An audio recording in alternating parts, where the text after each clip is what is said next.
એક ઓરડાની અંદર 4 મીણબત્તીઓ ધીમે ધીમે ધીમે સળગી રહી હતી. ઓરડામાં આ 4 મીણબત્તીના કારણે પૂરતો પ્રકાશ હતો. પ્રકાશિત આ ઓરડામાં નીરવ શાંતિ હતી અને 4 મીણબત્તીઓ છે એ અંદરો અંદર વાતો કરી રહી હતી અને વર્ષોથી મનમાં ભરીને રાખેલી એ વાતો ખુલીને એકબીજાને કહી રહી હતી. પ્રથમ મીણબત્તીએ કહ્યું કે મારું નામ શાંતિ છે. મને એવું લાગે છે કે કોઈને મારી કંઈ જ પડી નથી. બધા મિત્રો મને મેળવવાની સાથે રાખવાની વાતો કરે છે, પરંતુ મને મેળવવા કે સાથે રાખવાનો યોગ્ય પ્રયાસ કરતો નથી.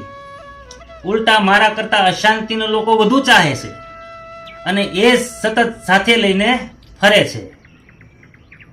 જો લોકોને ખરા અર્થમાં મારી જરૂર જ ન હોય તો પછી મારે પ્રકાશ રહેવાનો કોઈ જ મતલબ નથી. આવું બોલતા બોલતા એ પ્રથમ મીણબત્તી છે એ ઓલવાઈ ગઈ. બીજી મીણબત્તીએ પોતાની વ્યથા વર્ણવતા કહ્યું, હું પ્રેમ છું. એક સમય હતો કે મારા માટે લોકો પોતાનો જીવ પણ આપી દેતા હતા અને હવે લોકોને મને પણ જીવવા જેવો નથી રહેવા દીધો.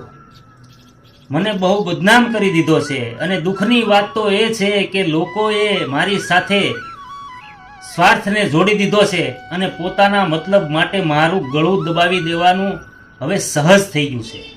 મને લાગે છે કે લોકોને મારી બહુ જરૂરત નથી. આવું બોલતા બોલતા બીજી મીણબત્તી પણ બુઝાઈ ગઈ. ત્રીજી મીણબત્તીએ અત્યંત દુઃખી હૃદયે પોતાની વાત શરૂ કરી કે મારું નામ વિશ્વાસ છે.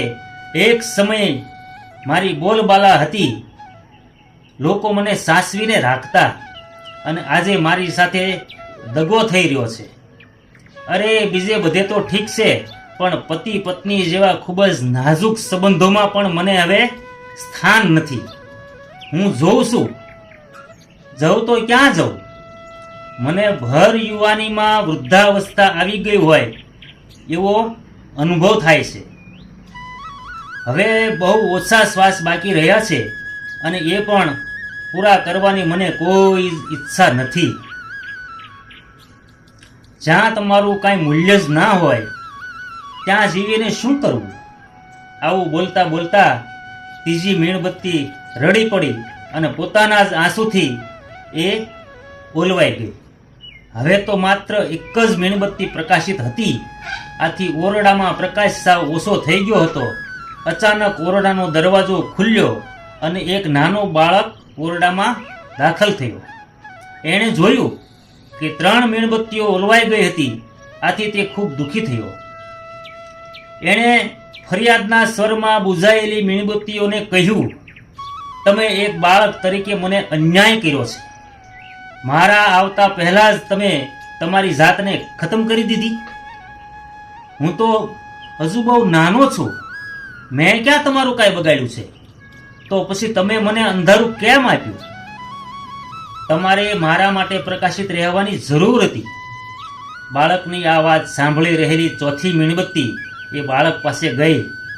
હજુ પણ પ્રજ્વલિત આ મીણબત્તીએ બાળકના માથા પર પ્રેમથી હાથ ફેર્યો અને કપાળ ઉપર પ્રેમ ભરી ચુંબન આપી અને કહ્યું કે બેટા, કોઈ ચિંતા ન કરતો, તું હિંમત ન હાર.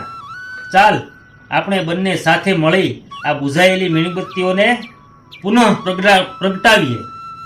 બાળક આશ્ચર્ય સાથે ચોથી મીણબત્તી સામે જોઈ ગયો. ભગવાન જેવી લાગતી આ મીણબત્તીને બાળકે પૂછ્યું, આપ કોણ છો?